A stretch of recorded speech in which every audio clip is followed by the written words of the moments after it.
departments are letting crime just go rampant in this community. In our Like I've seen, yeah, and I saw how they did it in Woodlawn back around in the '60s. And their whole objective was, a lot of that was University of Chicago. They wanted that property around in their area. That's right. So they let the gangs come in. They didn't police them. They let them terrorize that community. A lot of people sold their property for little or nothing. See, and that's not our fault. And not the actual residents' fault. You know, and so it's a lot of residents will say, well, I can't live here because it's just too much crime. They sell property for little or nothing, and then other groups will come in and take over that and buy that property for nothing. So then that's a conspiracy against this community. Well, who's tearing up the property? Yeah. Well, yeah, but that's gangs. That's crime. So every community should have. And it's governmental games A lot of too. it's gang related too. That's Law right. enforcement. And a lot of the government is in on that. Ma'am, the reason they can't go in and apprehend these people immediately, they gotta get a warrant. You can't do that. You can't go in there, even though you know where the gang is at, you know where they're congregating, and you know if you arrest them, you lose your job. Well, now, if someone breaks into my home or attacks me on the street, they can't do nothing about that and find out who it was? Well, they can do something about it, but I'm just saying that you know where a dope house is at. You can't go because you're the police or you from the sheriff's department go and arrest them people. You gotta have a warrant. And see, another thing that has happened, that the system have developed a system against us in order, we can't discipline our kids because you go to jail for slapping your kids. And now, he was talking about how my mom would knock me down too with her fist, you know, but you can't do that no more. Right, right.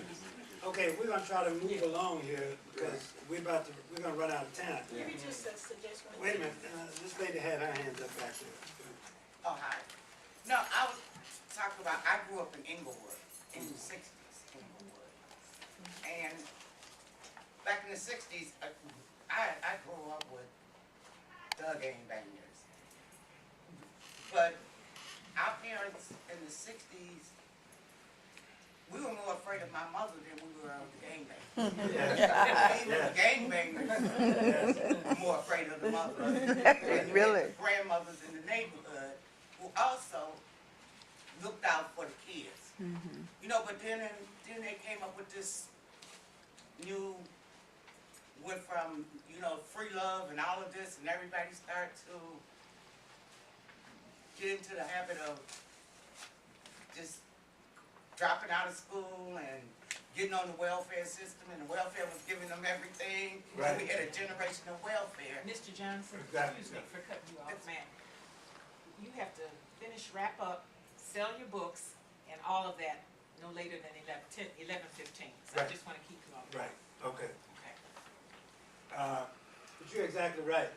We've got Dr. Emil Hamlin here, that's an educator that was on Barbara Walters several years ago because of the way he handled his kids. He didn't tolerate that. And as a result, he's gotten several awards and stuff for the way he dealt with it. He was firm, he was strict, and we've gotten away from that. To the point that was made earlier, I mean, we're scared to discipline our kids today, and grandkids. Most of us are grandparents. So what we're gonna do right here is, again, there are a lot of areas that need our focus, but today, let's just focus on black crime, murders, and home invasions. Before I do that though, what do you think the greatest killer is of black Americans today?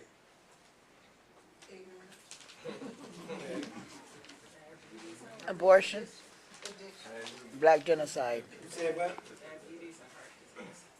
There's an article over here by My Alpha 21, black a genocide. minister from Howard University, Washington, D.C. said that black abortions Yes. My is Alpha the greatest 21. killer I'm of showing blacks it. today. That's right. He said since 1973, there has been, listen to what I'm going to say, 13 million abortions of black babies. That's right.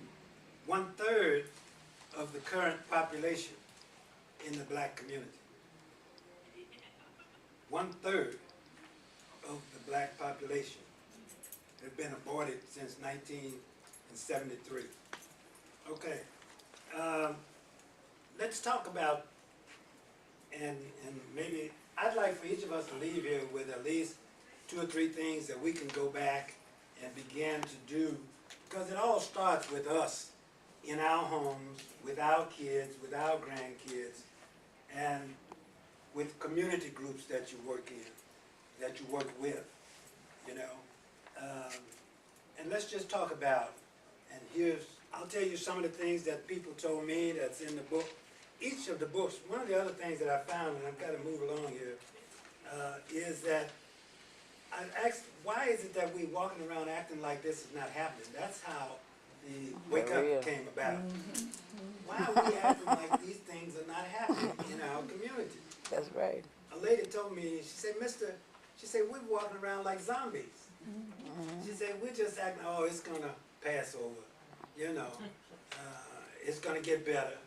Things don't get better when you don't address them, they get worse. That's right. But what I found too is that one of the Amen. reasons why people were not addressing these issues is a lot of people are afraid, to the point that was made earlier.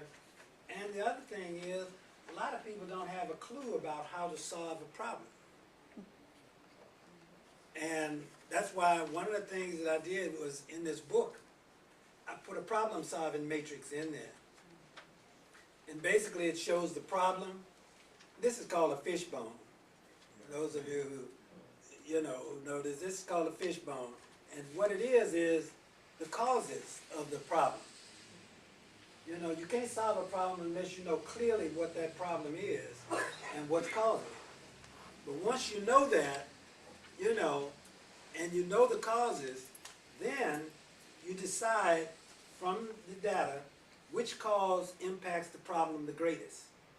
And that's the most probable cause. And the way you solve a problem is to eliminate the causes, and there's an action plan here. With strategies, you start with the most probable cause, because it's the heaviest weight on the problem, and you implement strategies to eliminate that. That's how you solve problems. And this book won a Black Excellence Award for Literature and Nonfiction because people said they had never seen this in a book before. You know, it's a lot of talk. There's always a lot of talk about this and that and whatever, but they didn't give you any ideas and suggestions about how to solve them. And that's how they did that. So let's look at black on black crime, murders. I've got a lot of data here because, you know, black folk, and we know us, I mean, people will attack me rather than looking at the data. You know, where you come up with that? Who are you, you know? But here's a lot of data and statistics that says that, again, we are only around 12% of the population in this country today, Black Americans. And 3/4 of the crime is committed by us against us. Now those are some horrible statistics. You know, those are some horrible statistics. So what that means too is that other people don't care. There are some that do, but there are people who don't care if we continue to self-destruct. I mean, why should they? They're busy taking care of themselves and their families and doing what they need to do, and we're not. We've got to wake up, Black America, and take care of ourselves. Now, how do we do that? We have about 15 minutes. For example, one of the critical problems that we experience is that we spend a tremendous amount of money on these inmates. Yeah.